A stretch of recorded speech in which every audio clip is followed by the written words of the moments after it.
Population vers la destinée meilleure, nous militaires, nous sommes les seuls corps organisés, nous prenons le pouvoir. Ça n'a pas non plus marché. C'est ainsi qu'on a connu une série de conférences nationales pour procéder à la relecture de l'histoire de l'Afrique noire. Là, il y a eu des serments, on a même tracé des limites, on s'est dit plus jamais des militaires au pouvoir, mais il ne faudrait pas non plus que ceux qui sont s'éternisent. On a mis en place plusieurs limitations. On a mis même des causes intangibles dans les constitutions, en croyant que c'était, comment dirais-je, des garanties suffisantes pour ne plus retomber dans les erreurs du passé. Les idées avec ceux qui voient la même chose que vous, et l'on avance. Mais tant qu'on reste dans les villages, on s'entoure de ses frères, on s'entoure de ses amis, on croit que c'est la plus grande protection, et ainsi on oublie qu'il y a des limites. On essaye de franchir ces limites-là parce que l'entourage vous dit rien n'arrivera. Nous sommes là pour vous protéger, ce qui n'est pas vrai du tout.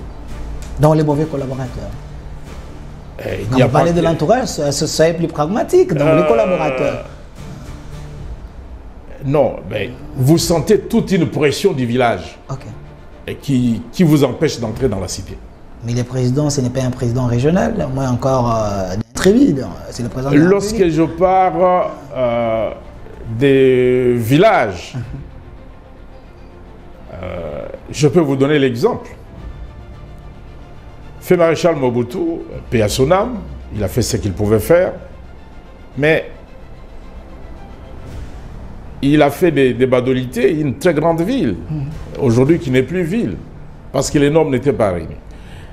Quand vous prenez aujourd'hui le président Paul Biya par exemple, je ne vais pas citer tant d'autres, l'État doit se faire désirer des populations. Il faudrait que nos populations sentent le besoin de voir l'État qui est représenté par son administration être là. Et ça veut dire l'État doit pouvoir présenter la sécurité pour que la population puisse désirer l'État. C'est ça l'idée que je suis en train de défendre et c'est ça l'idée qu'il a pu ressortir que pour Bochab, l'État doit se faire désirer. Ceci signifie simplement que les autorités politiques doivent prendre un comportement tel que notre population, tel que la population puisse être la première à défendre la présence de l'État. Or, aujourd'hui, je l'ai dit, lorsque dans un village reculé, que vous alliez à Faradje, à Bomongo, Kambov, où vous êtes chez moi à Mweka, lorsque le chef du village apprend que les policiers sont arrivés, il se sent en insécurité parce que les petites chèvres, les poules, et tout ça va partir. Ça vous fait quoi quand d'autres professeurs vous critiquent, mais seulement en parole, et n'arrivent pas à vous rencontrer sur base des écrits? Ils sont faibles, c'est des peureux, ou soit ils aiment plus les sensationnels? Je ne pourrais pas qualifier mes collègues, car le débat scientifique, on ne le fait pas devant une chaîne de télévision. Nous avons notre propre déontologie, nous avons nos règles. Si l'on n'est pas d'accord avec un collègue, à partir du moment où il a écrit un livre, on écrit un autre qui contredit point sur point ce qu'il a écrit et pouvoir démontrer les faiblesses de ses affirmations. Et donc, je m'interdis ici de pouvoir parler d'un quelconque collègue parce que je dois respecter la déontologie qui me régit. Un débat scientifique, ce n'est pas devant la télévision. Même si de temps en temps, devant les chaînes de télévision, il y a des émissions de vulgarisation, mais je ne peux pas me permettre de venir dire ici que ceux qui me critiquent, c'est leur droit. Est-ce qu'ils ont déjà écrit un livre Vous avez aussi acheté pour lire... Mais c'est vous qui me posez la question de Parce qu'il semble non, il semble non jusqu'à aujourd'hui. Ils n'ont jamais écrit, ils sont non. Moi, je ne m'engage pas dans ce débat-là. Je ne m'engage pas là-dessus. Si vous savez qu'ils ont écrit ou qu'ils n'ont pas écrit, cela ne vous engage que vous. Et moi, je ne voudrais pas répondre. Qu'est-ce qui fait que le président africain viole toujours nos constitutions? C'est quoi le mobile? C'est quoi la motivation? Il y a plusieurs causes. Les Africains ne sont pas totalement sortis de la cité. Plutôt du village pour entrer à la cité. Vous voulez dire parce que c'est plus clair hein, avec le Congolais Landa. Très clair. À partir du moment où on entre dans la cité, on partage les idées avec ceux qui voient la même chose que vous. Et on avance.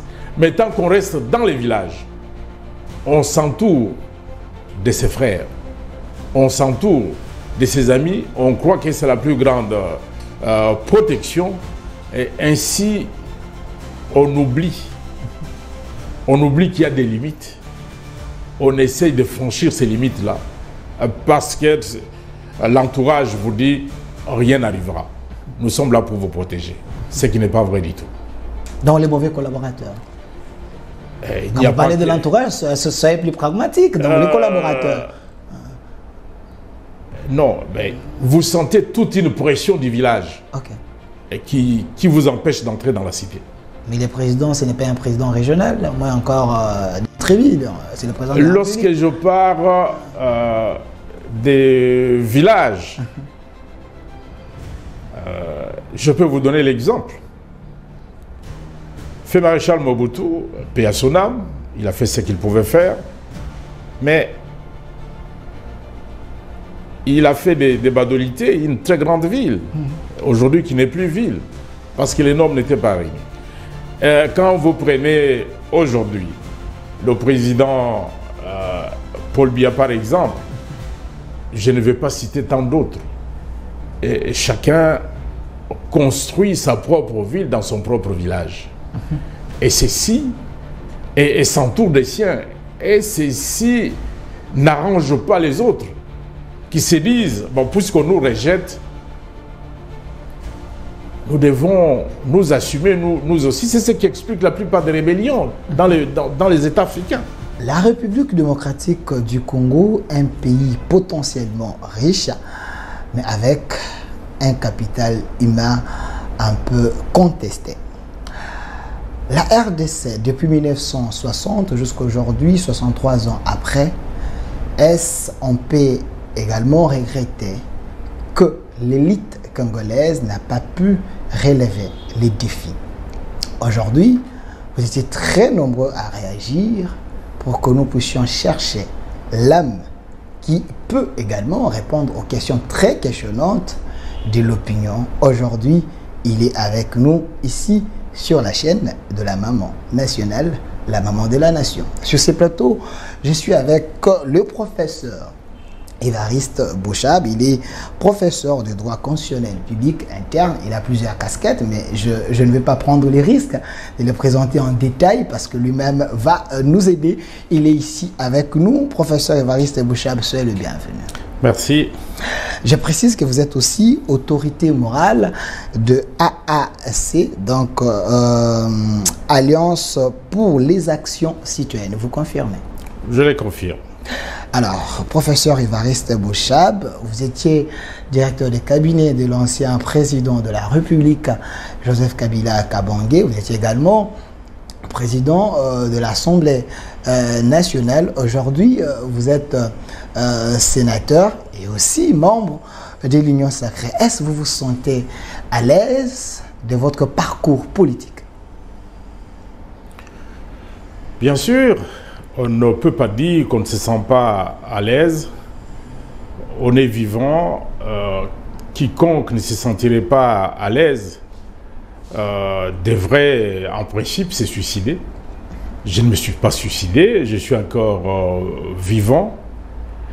Mais lorsqu'on examine, si nous revenons fondamentaux, comme vous l'avez dit le départ, un pays potentiellement riche, avec des cadres, et lorsque l'on voit la situation de la population,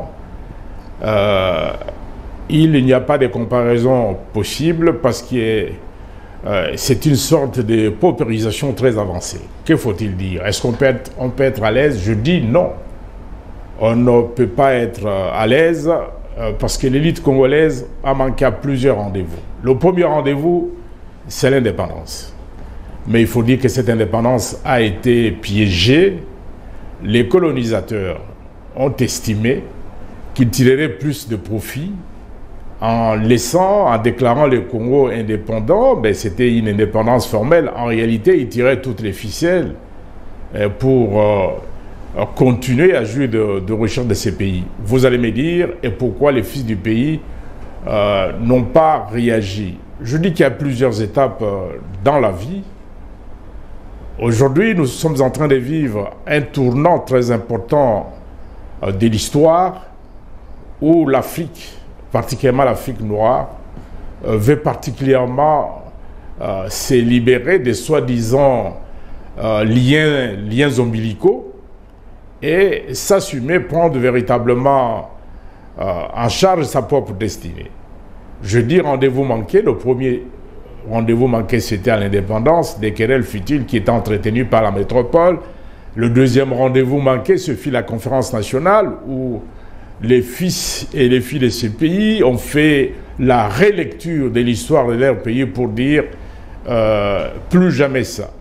Troisième rendez-vous manqué, c'était Sun City. On se retrouvait alors que le pays était embrasé. On s'est dit, trop ça n'est trop. Il faut maintenant qu'on s'occupe de l'essentiel. Et l'essentiel, et se faire en sorte que notre peuple puisse vivre à l'aise. Mais j'étais en train de parler aussi de la paix westphalienne qui a été faite, l'ordre international westphalien qui a été fait sans nous. Cet ordre aujourd'hui est en train de changer parce que l'Afrique n'accepte plus qu'on lui oppose, comment dirais-je, des normes construites contre elle-même, particulièrement l'Afrique noire. Je ne voudrais pas dire ici, ou je ne voudrais pas qu'on me fasse dire que j'encourage les bruits de bottes. Non. Les bruits de bottes signifient le ras-le-bol. Mais un régime militaire, on sait toujours quand il commence, mais on ne sait pas quand il finit. Quand même il donnerait des délais, nous avons vécu ça dans plusieurs pays. Les militaires, ils prennent le pouvoir, on peut les applaudir, mais à la longue, ils troquent l'air treillis contre les habits civils, et là, on ne sait plus où ils nous amènent. Professeur Évariste Bouchard, parce que vous êtes parmi des têtes pensantes de l'Afrique, du monde, parce que vous avez tellement écrit, parce que vous avez soulevé la question de ce qui se passe en Afrique, voulais-je dire. Machiavel avait dit quel que soit le moyen, il suffit que l'objectif soit atteint. Et ce qui se fait en Afrique, ce n'est pas parce que le président africain charcute l'ordre constitutionnel, le peuple s'allie avec les soldats, et c'est logique parce que ces soldats qui prennent le pouvoir, ils ont la légitimité de la population. Je dis ceci, il y a eu 3 époques, si on veut parler du constitutionnalisme. La première époque, ce sont d'abord les cadres qui ont eu l'indépendance, qui ont copié les constitutions occidentales, tout en oubliant que la constitution, c'est aussi un esprit, ce n'est pas seulement les écrits. Ok. On a pris ces constitutions-là, on met le parlementarisme partout, mais ça n'a pas tenu. La deuxième époque, c'est celle des militaires qui se disent, voilà, les civils sont indisciplinés, ils n'ont pas pu conduire nos populations vers la destinée meilleure. Nous, militaires, nous sommes les seuls corps organisés, nous prenons le pouvoir. Ça n'a pas non plus marché. C'est ainsi qu'on a connu une série de conférences nationales pour procéder à la relecture de l'histoire de l'Afrique noire. Là, il y a eu des serments, on a même tracé des limites, on s'est dit plus jamais des militaires au pouvoir, mais il ne faudrait pas non plus que ceux qui sont s'éternisent. On a mis en place plusieurs limitations. On a mis même des causes intangibles dans les constitutions, en croyant que c'était, comment dirais-je, des garanties suffisantes pour ne plus retomber dans les erreurs du passé. Fort malheureusement, nous sommes en train de constater aussi le chèque de cette troisième période du constitutionnalisme africain. Les militaires renouent avec leurs amours du passé et on entend les bruits de bottes partout. C'est la raison pour laquelle je vous disais tout à l'heure que pour moi, ce n'est pas nécessairement la voie du salut, parce que c'est du déjà connu, c'est du déjà vu. C'est pas nouveau. C'est pas nouveau. On a vu les militaires dire, voilà, ben, nous sommes là pour sauver la population civile, mais ils se sont éternisés au pouvoir et on n'a pas vu venir ce qu'ils avaient promis. Pour l'instant, faudrait-il dire que ceux qui prennent le pouvoir, particulièrement dans l'Afrique de l'Ouest, sont beaucoup plus jeunes et qu'ils porteraient un idéal. Non, ben, on ne voudrait pas les juger sur ce qu'ils n'ont pas encore fait, mais je suis en train de voir que les échéances données pour aller aux élections, ces échéances sont en train d'être mises indéfiniment. Et c'est ce qui me fait tiquer. Alors, au professeur Bouchab, le système démocratique utilisé en Afrique, est-ce adaptable à nous les Africains? L'idée de démocratie, qui signifie qu'il faudrait impliquer la population dans la gestion de la cité, cette idée n'est pas exclusive à certains continents ou à une certaine civilisation. Cette idée, elle est partagée partout parce que l'homme veut se sentir à l'aise partout. Mais simplement, la démocratie, telle qu'elle est pratiquée en Europe occidentale, ne devrait pas être la copie certifiée conforme qui devait s'appliquer en Afrique, pour la simple raison que nous n'avons pas le même parcours historique, nous n'avons pas le même niveau de développement technologique et nous sommes en train encore de demander qu'on nous reconnaisse comme peuple, qu'on nous reconnaisse comme gens, parce que lorsque l'on voit, même dans les organisations internationales, aujourd'hui,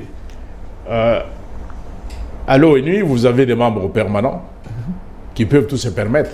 À partir du moment où un membre permanent oppose son veto, la décision ne peut pas s'appliquer. On voit toujours l'application des 2 poids, 2 mesures. Si je parle de l'Ukraine aujourd'hui, vous avez vu que l'aide militaire est venue de partout. Parce que l'Ukraine a été agressée.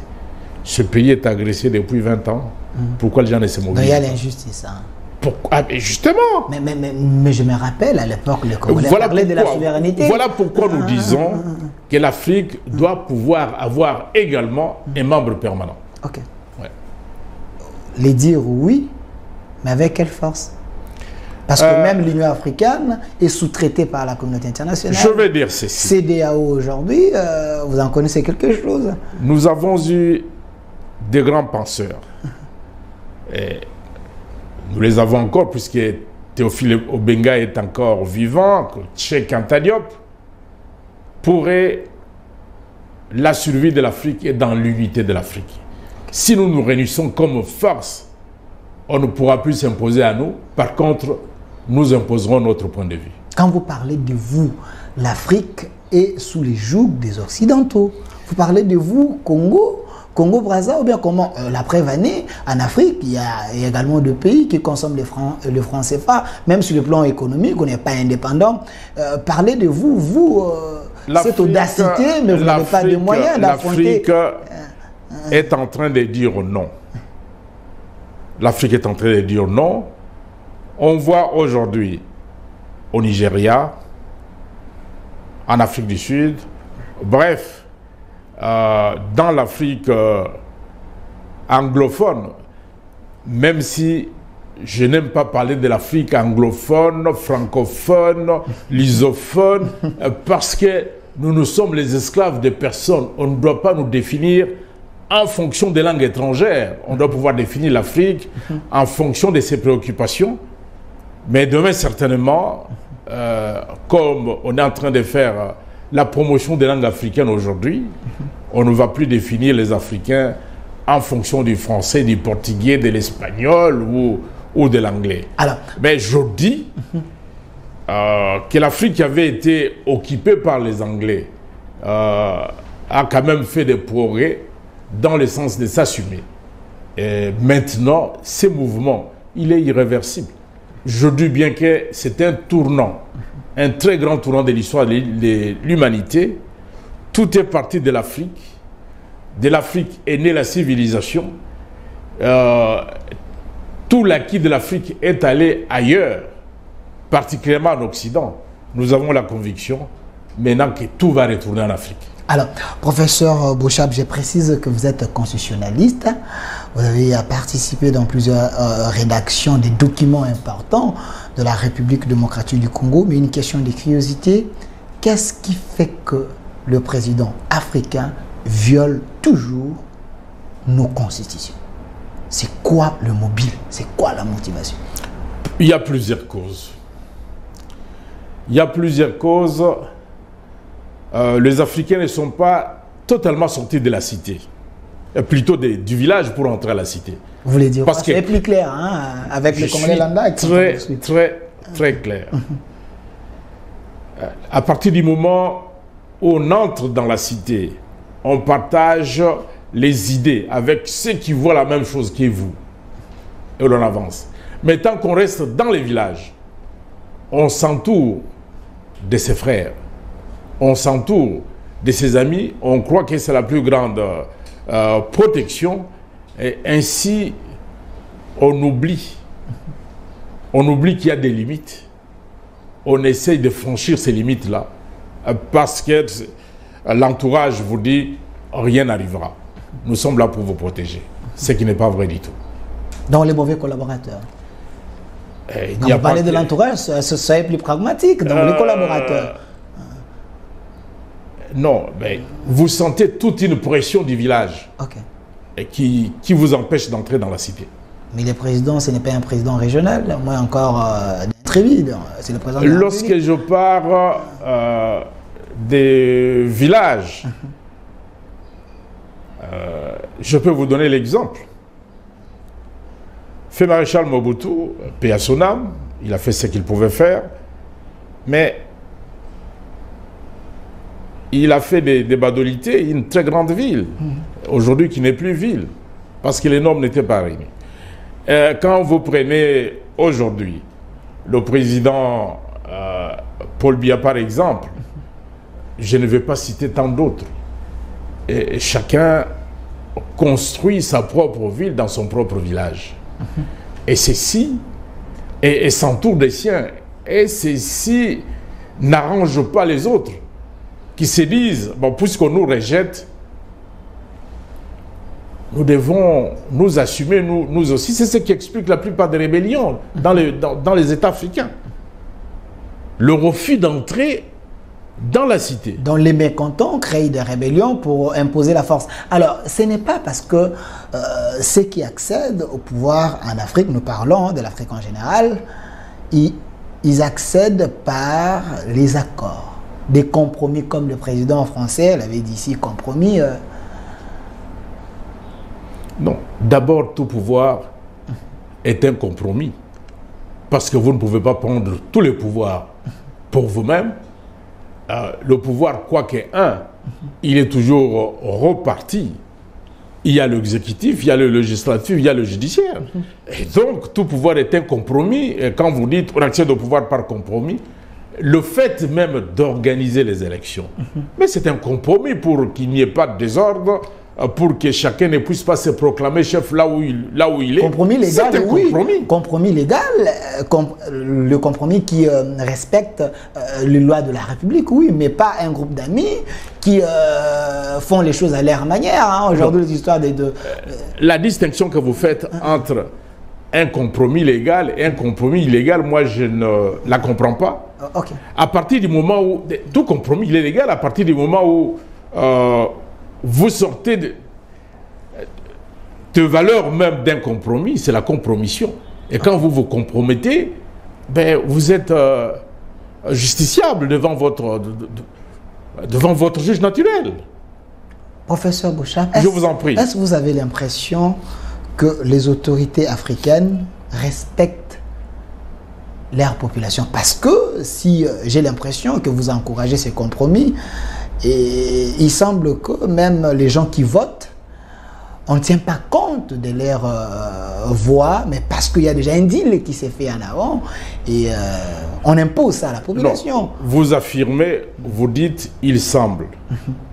Mais à mon niveau, je ne peux pas répondre sur base des conditionnels, sur base des suppositions. Si vous me dites, voilà, dans tel pays, dans des circonstances précises, il y a eu un compromis pour accéder au pouvoir, nous allons, en toute liberté, vérifier la véracité de votre affirmation. Je ne vais pas vous amener dans un débat... Autrement, nous allons faire de la philosophie. Je ne vais pas vous amener dans un débat qui fait couler beaucoup d'encre et salive, parce que vous m'avez tenté, je vous y amène quand même. Il y a des jours ici, on a suivi Corneille Nangaa qui a fait ses révélations pour dire que j'étais rédacteur d'un accord. Il y a également M. John Numbi qui a également parlé d'un accord qui a fait que le président que vous êtes en train de soutenir aujourd'hui soit là où il est. Et il avait même du mal à le faire accepter aux politiques. Vous êtes un acteur politique majeur de notre pays. S'il vous plaît, si accord il y avait eu, ça veut dire que cet accord, on respecterait à la fois la Constitution et les désirata de notre population. Ça veut dire que le prétendu accord aurait dû être publié in tempore non suspecto. Dès le début, on dit, voilà, président de la République, nous avons signé un accord, et cet accord doit pouvoir s'appliquer. Nous le mettons à la disposition de notre peuple parce que c'est le peuple qui donne le pouvoir. C'est un accord mafieux. Comment vous voulez qu'un accord comme ça qui viole même la volonté du peuple, qu'on puisse mettre ça à la place publique? Les gens qui volent, ils ne peuvent pas se montrer à la lumière. Mais comment voudrez-vous que les gens puissent se prévaloir de leur propre turpitude? Si vous avez signé un accord contre les intérêts du peuple, maintenant vous allez vous faire prévaloir de cet accord pour dire quoi? Que le peuple que vous avez trahi, le peuple que vous avez menti, puisse vous soutenir? Moi, je dis ceci, l'accord aurait dû être publié, mis à la disposition de la population.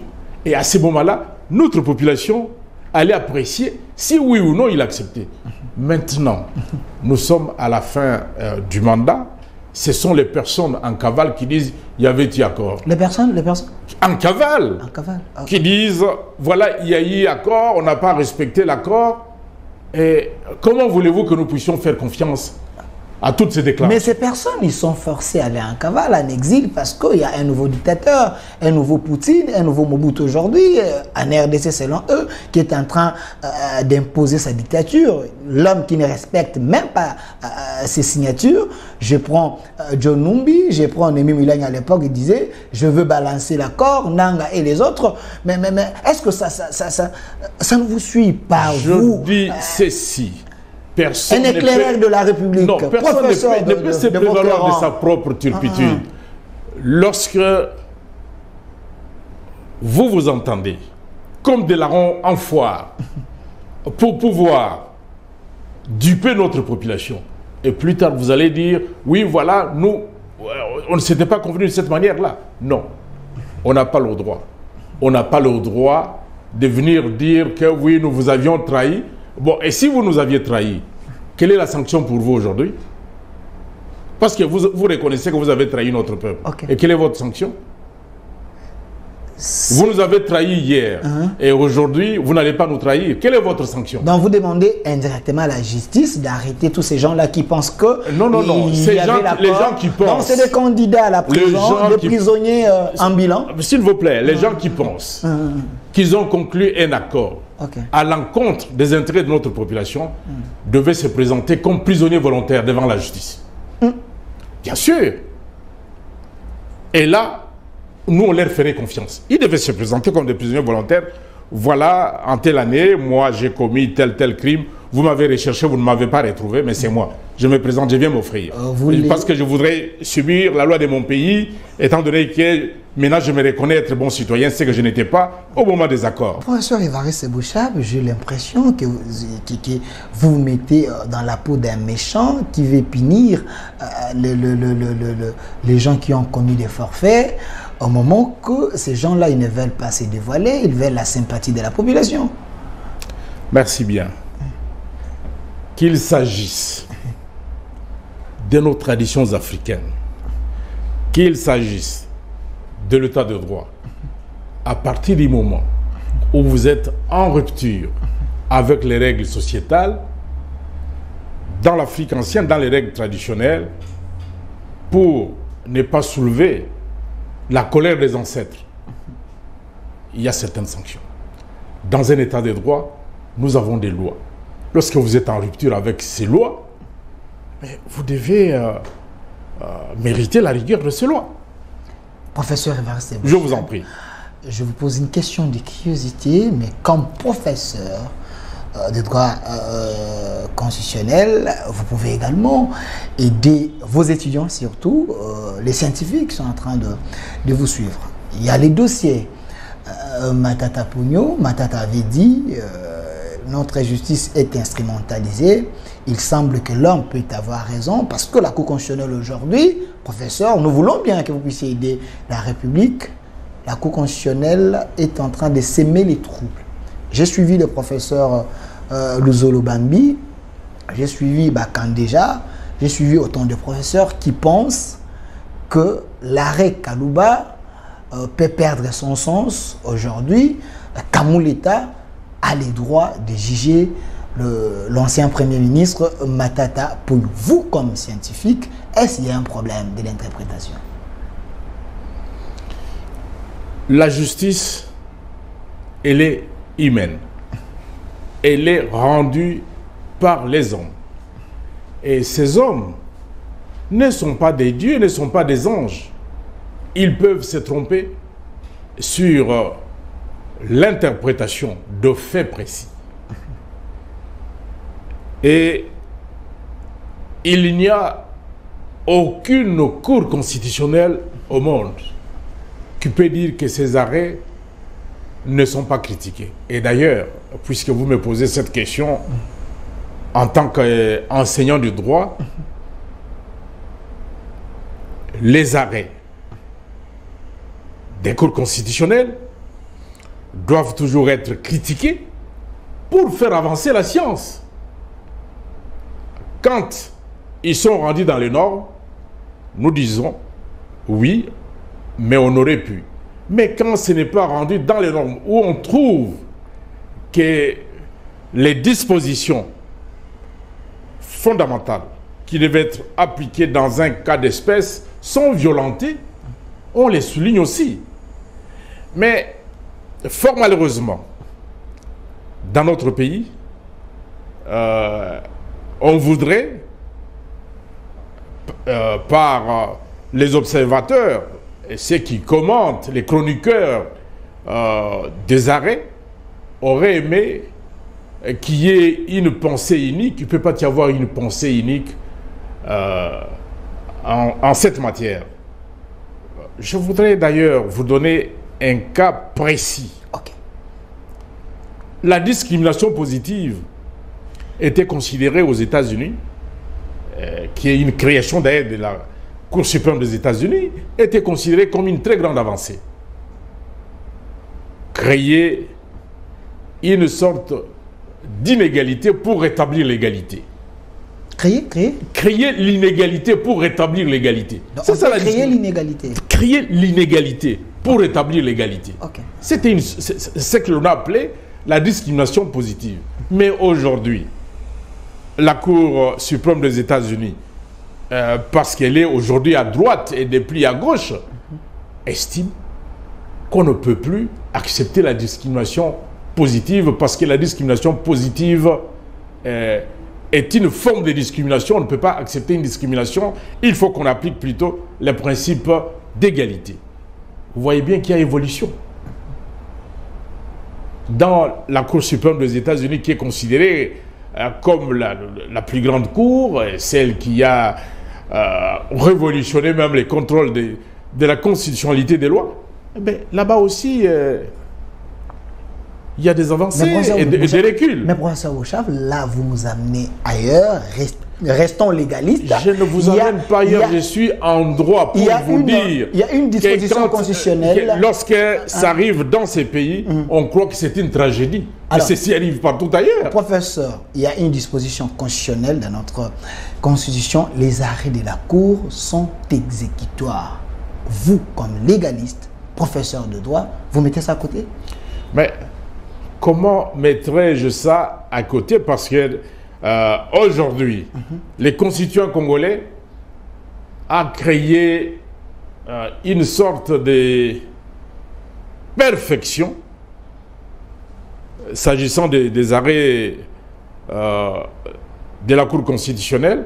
C'est comme s'ils étaient par définition parfaits, pour la simple raison qu'il est demandé à toutes les autorités de les appliquer immédiatement. Ils ne peuvent pas faire l'objet d'une quelconque contestation.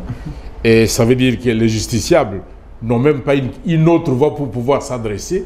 Les constituants lui-même ont voulu que ces arrêts soient parfaits, même si en réalité on trouve qu'il y a beaucoup d'imperfections.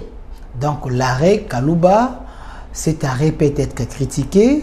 On peut refaire les choses autrement. Il n'y a pas que l'arrêt Kalouba. L'arrêt doit s'appliquer. Et s'il s'applique, ceci ne signifie pas qu'il échapperait à la critique doctrinale. Parce que la raison d'être de la doctrine, c'est de critiquer les arrêts pour que les choses avancent. C'est de chercher partout où il y a des imperfections pour souligner.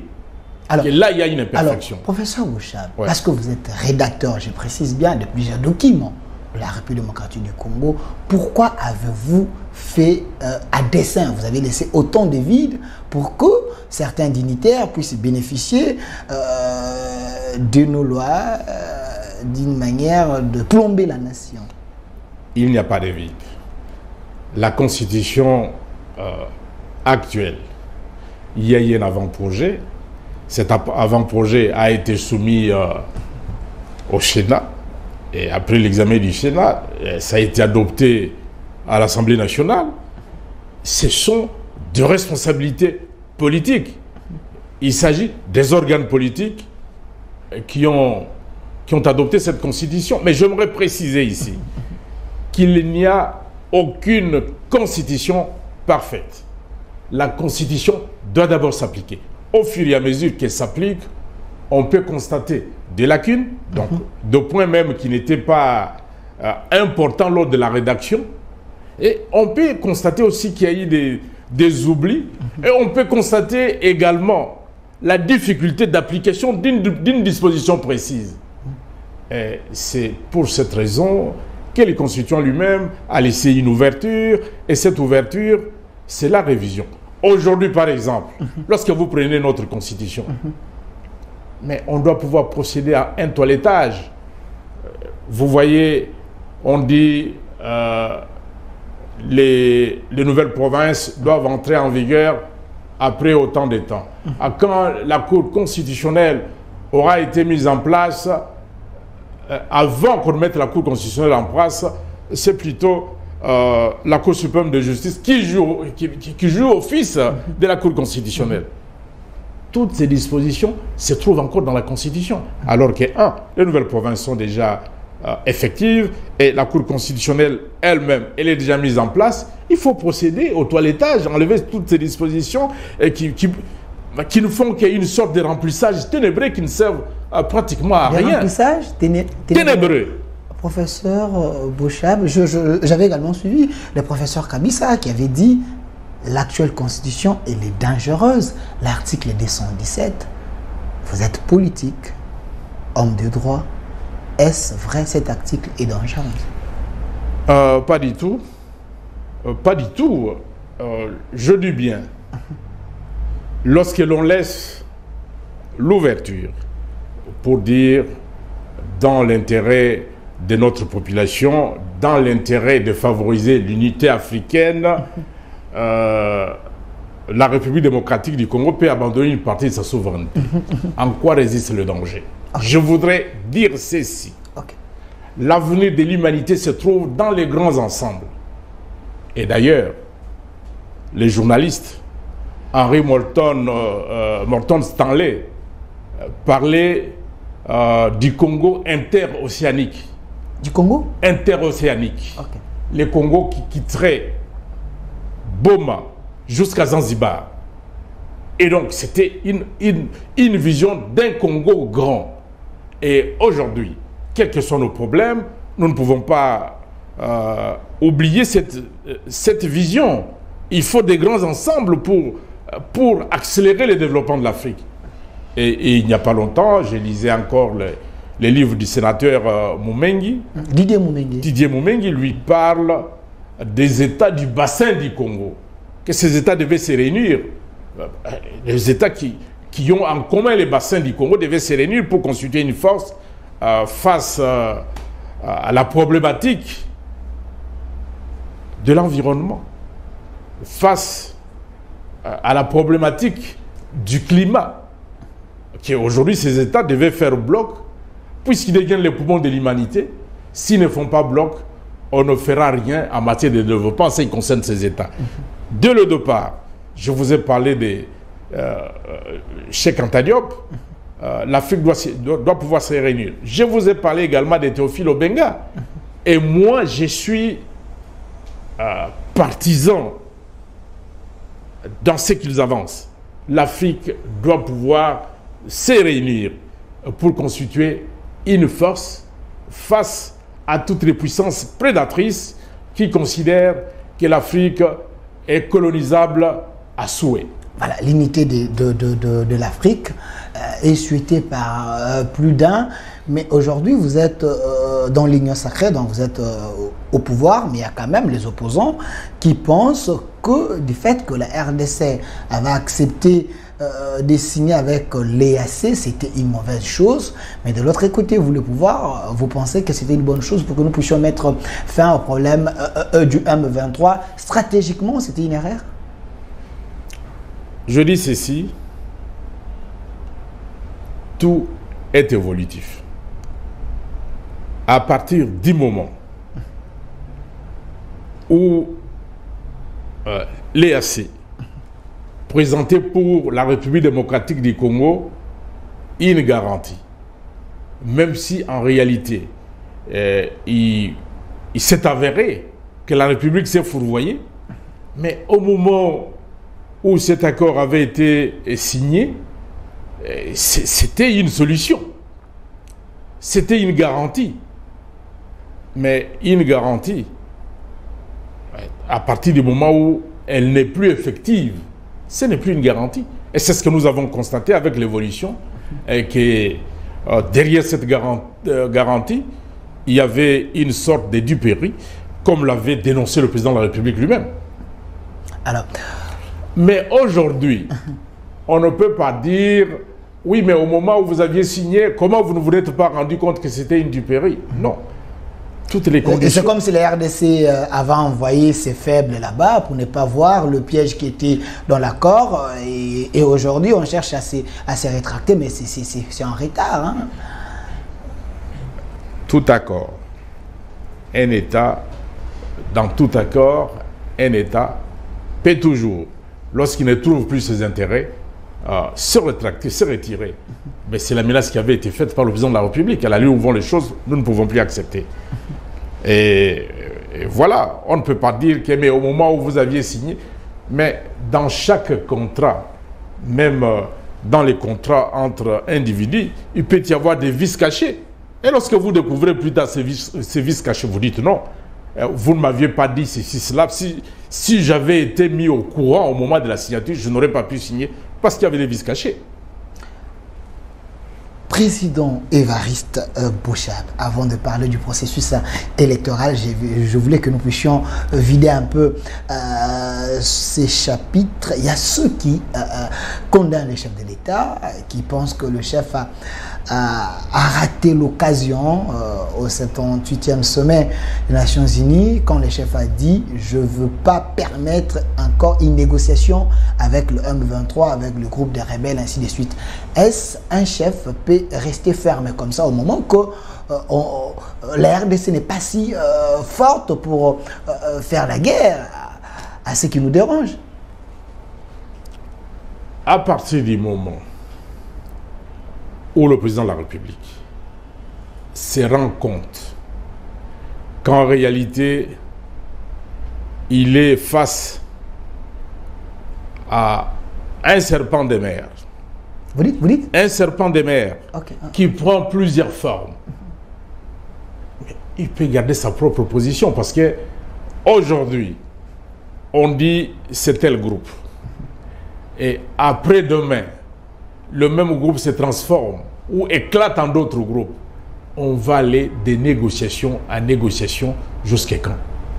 À un certain moment, il faut arrêter pour dire cette fois-ci, nous avons fait beaucoup de concessions, nous nous arrêtons là, puisque c'est ce qu'exige l'intérêt de la République. Une question directe. Je vous en prie. Professeur Bouchard, je vous regarde en face. Et je vous regarde dans vos yeux. Professeur, vous étiez dans les secrets d'État. Est-ce qu'on avait mis fin à la question du M23 sous le régime Kabila? J'étais dans les secrets d'État. Je ne sais pas ce que vous appelez le secret d'État. D'abord, je n'étais pas militaire. Okay. Ça, c'est la première chose. Et donc, les négociations militaires, je ne vois pas comment un civil y prendrait part. Je n'étais pas militaire, ça c'est la première chose. Deuxièmement, je n'étais pas le responsable des services des renseignements pour pouvoir prendre part à toutes ces négociations. Et donc, lorsque vous me posez la question de savoir, est-ce qu'on avait mis fin? Moi, je donne ma langue au chat. Je dis qu'il y avait des accords. A-t-on intégralement appliqué ces accords? Bon, ben, je n'étais concerné ni de près ni de loin, je n'étais pas ministre des Affaires étrangères, je n'étais pas un homme de l'armée, ni des services de renseignement. APJ au peuple DJG, le professeur a répondu avec sagesse. Alors, professeur Évariste Bouchard, avant que nous puissions parler du processus électoral, parce que vous êtes autorité morale d'un grand parti politique AAC, Alliance pour les actions citoyennes, on va en parler. Je ne sais pas si votre parti peut faire le poids, mais du moins, on va toucher ça. Mais j'ai suivi l'actualité. Il y a un professeur, un philosophe, hein, un professeur qui a écrit un livre avec la théorie bouchabonienne. Oui. Je me pose la question, c'est réellement votre théorie? Est-ce que le professeur s'est trompé de la personne? Ou réellement c'était vous? C'est votre théorie? Lorsqu'un penseur analyse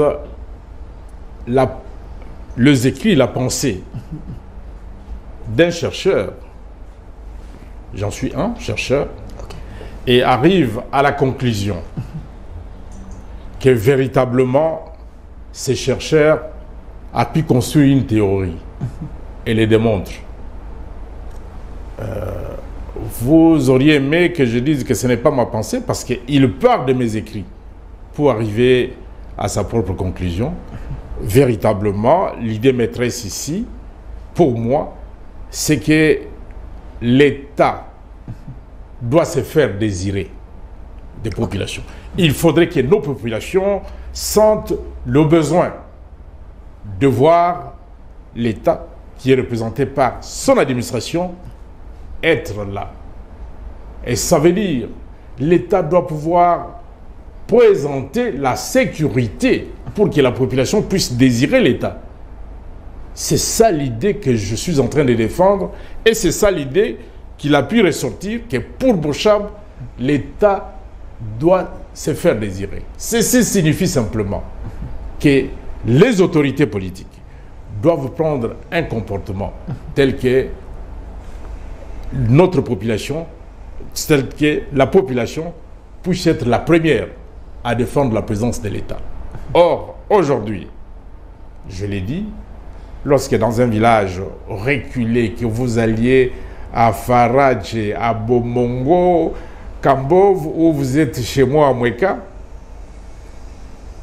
lorsque le chef du village apprend que les policiers sont arrivés, il se sent en insécurité parce que les petites chèvres, les poules, et tout ça va partir et sans savoir pourquoi. Et comment voulez-vous que dans ces conditions, l'État se fasse désirer? Mais si nous arrivons à un niveau où quand on apprend qu'un agent de l'administration est arrivé, la population s'est dit, tant mieux, maintenant, nous avons le problème d'assainissement de telles sources, nous avons le problème de telle route et de cette agricole, comme l'agent de l'administration est arrivé, et nous avons un problème d'adduction d'eau, comme l'agent de l'administration est arrivé, nos problèmes vont être résolus. Ils sont contents d'aller rencontrer cet agent, de discuter avec lui, parce qu'ils savent qu'en définitive, il y aura des solutions. À partir de ce moment-là, l'État se fait désirer. À partir de ce moment-là, chaque citoyen va défendre le pays comme la prunelle de ses propres yeux. Telle est ma conviction. Il s'appelle professeur Fossio Kipambala. Mais professeur Bouchab, j'ai lu ses livres. Le philosophe Fossio Kipambala, il dit que vous êtes les plus grands de tous les professeurs dans ce secteur de droit. Bon, moi je me suis dit, peut-être qu'il a pris des risques. J'aimerais bien vous poser cette question. Il m'a dit, il a écrit, il a lu tout le monde. S'il vous plaît. Il était séduit par vos écrits. Est-ce que vous pensez que vous êtes les grands ou il s'est trompé? Je n'ai pas cette prétention. Et je n'ai jamais dit que je suis grand. Je dis simplement que j'essaie de faire ce que je dois faire dans mon secteur comme enseignant. Mais ceci ne signifie pas, parce que l'homme ne peut pas s'apprécier lui-même, parce que vous voulez me demander de donner mon appréciation de moi-même, d'être moi-même mon propre juge. Peut-être qu'il vous a mis dans un risque terrible. S'il vous plaît. Le risque, si risque il y a, c'est lui qui le prend. Okay. Ce n'est pas moi qui prends. Et d'ailleurs, je vois ici l'affirmer avec force, que le professeur Kipambala, tous les temps où il a écrit son livre, non seulement qu'il ne m'avait jamais rencontré, non seulement que je ne le connaissais pas, mais il n'a même pas demandé l'interview, qu'on puisse ne fût-ce qu'échanger, qu'il me dise telles sont ses idées, est-ce que je les approuve ou je les désapprouve. Il n'y a jamais eu cet entretien-là. Et donc, sur le plan scientifique, il a pris ses propres responsabilités en démontrant ce qu'il affirme. Je crois que c'est ça que l'on nous demande dans ce que nous faisons. Il ne peut pas y avoir d'affirmation gratuite. Il démontre ce qu'il affirme. S'il dit que Bouchab est grand, ça ne l'engage que lui-même. La théorie bouchabonienne. Alors, une question directe. Je vous en prie. Parce que, avant de parler du processus électoral, ça vous fait quoi quand d'autres professeurs vous critiquent, mais seulement en parole, et n'arrivent pas à vous rencontrer sur base des écrits? Ils sont faibles, c'est des peureux, ou soit ils aiment plus les sensationnels? Je ne pourrais pas qualifier mes collègues, car le débat scientifique, on ne le fait pas devant une chaîne de télévision. Nous avons notre propre déontologie, nous avons nos règles. Si l'on n'est pas d'accord avec un collègue, à partir du moment où il a écrit un livre, on écrit un autre qui contredit point sur point ce qu'il a écrit, et pouvoir démontrer les faiblesses de ses affirmations. Et donc, je m'interdis ici de pouvoir parler d'un quelconque collègue parce que je dois respecter la déontologie qui me régit. Un débat scientifique, ce n'est pas devant la télévision. Même si de temps en temps, devant les chaînes de télévision, il y a des émissions de vulgarisation Mais je ne peux pas me permettre de venir dire ici que ceux qui me critiquent, c'est leur droit. Est-ce qu'ils ont déjà écrit un livre que vous avez aussi acheté pour lire Mais c'est vous qui me posez la question de Parce qu'il semble non, jusqu'à aujourd'hui. Ils n'ont jamais écrit, ils sont non. Moi, je ne m'engage pas dans ce débat-là. Je ne m'engage pas là-dessus. Si vous savez qu'ils ont écrit ou qu'ils n'ont pas écrit, cela ne vous engage que vous. Et moi, je ne voudrais pas répondre. Merci. Mais, cher professeur, si vous critiquez un scientifique, le mieux, c'est d'écrire. Nous, les journalistes, on a aussi besoin de vous lire, voir ce que vous relevez et si réellement ça rencontre ce que le professeur avait dit. Il faut laisser les débats du sensationnel, parce que nous, les journalistes, on a besoin d'être aussi nourris par les écritures. Alors, professeur Bouchab, parlons politique parce que c'est important. Nous sommes au moment des élections et les gens déposent leur candidature. Jusqu'aujourd'hui, je ne sais pas, votre parti politique, vous avez aussi aligné les députés? Ou soit c'est un parti mallette juste créé aux besoins de la cause pour accompagner le chef de l'État? La raison d'être d'un parti politique, c'est de conquérir le pouvoir politique. Okay. Conquérir le pouvoir politique signifie participer à la prise de la décision politique. Et dans le système qui est le nôtre, le Parlement est un lieu très important où non seulement se déroule le débat politique, mais où l'on prend également des décisions qui engagent l'avenir de la nation. Nous avons présenté des candidats, non seulement de notre parti politique, mais puisque nous sommes dans un regroupement politique, il y avait répartition. Un parti politique ne pouvait pas dépasser un nombre précis de candidats pour ne pas préjudicer les autres.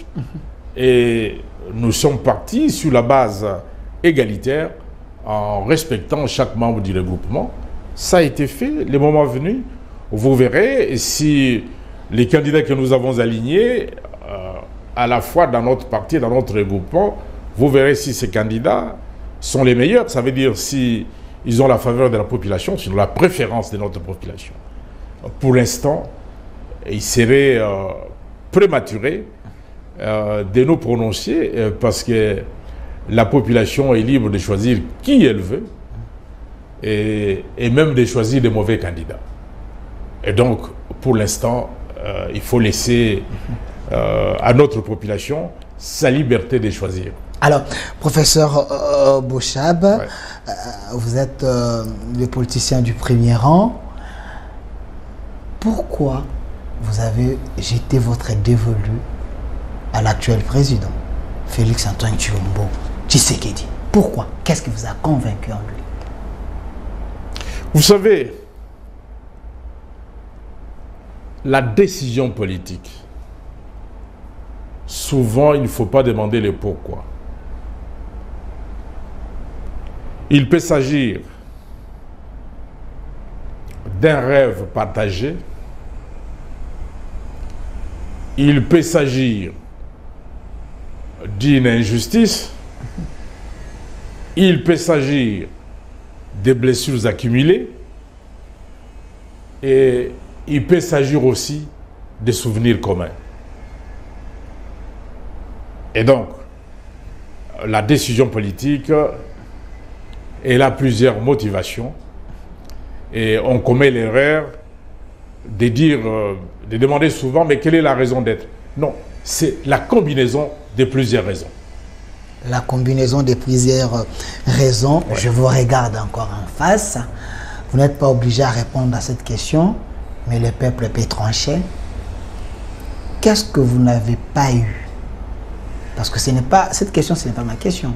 C'est une question d'ailleurs, mais je vous la pose quand même, parce que l'opinion a besoin d'avoir des réponses. Qu'est-ce que vous n'avez pas eu chez Kabila, que vous voulez avoir chez Tshisekedi? Il semble que votre créateur, Joseph Kabila, vous avez tout donné, et aujourd'hui, vous ne voulez plus de lui, vous l'avez abandonné, il est resté dans la résistance seul. D'abord, en termes politiques, il faut laisser le mot créateur à Dieu. Vous Parce dites, que lui seul crée. Ok. En matière politique, vous ne pouvez pas dire votre créateur. J'ai Non. parlé de Joseph Kabila peut-être. Non, non, non, non, non, non, non. Ok. Je dis que seul Dieu est créateur. Ah, ok. Et me poser la question, qu'est-ce que je n'ai pas eu et que j'aurai demain? Ma conviction, en tant que citoyen congolais, c'est d'apporter ma petite contribution, là où je peux. Ma conviction n'est pas d'avoir quoi que ce soit. Parce que si on fait la politique en termes d'avoir, quand vous n'aurez plus rien, est-ce que vous ferez toujours la politique? Ok. Donc, moi, je suis entré en politique pour amener ma petite contribution. Et je sens que j'ai encore la force nécessaire d'apporter ma petite contribution, une très petite, dans le fonctionnement de notre maison commune qui est cet État congolais. Professeur Bouchab, le chef de l'État, quand il a déposé sa candidature, il a parlé, il s'est adressé à l'opinion, mais ça a créé autant de tensions. Quand vous avez suivi les chefs, pensez-vous que ces discours qu'il avait tenus devant la presse, c'était un discours réel? Parce qu'il est attaqué par les opposants. Je voudrais simplement vous dire ceci. Pendant la période préélectorale, pendant la période de la campagne électorale et même pendant la période de proclamation des résultats, tout ce que le chef de l'État dira ne peut que faire l'objet d'un débat. Pourquoi? Pourquoi?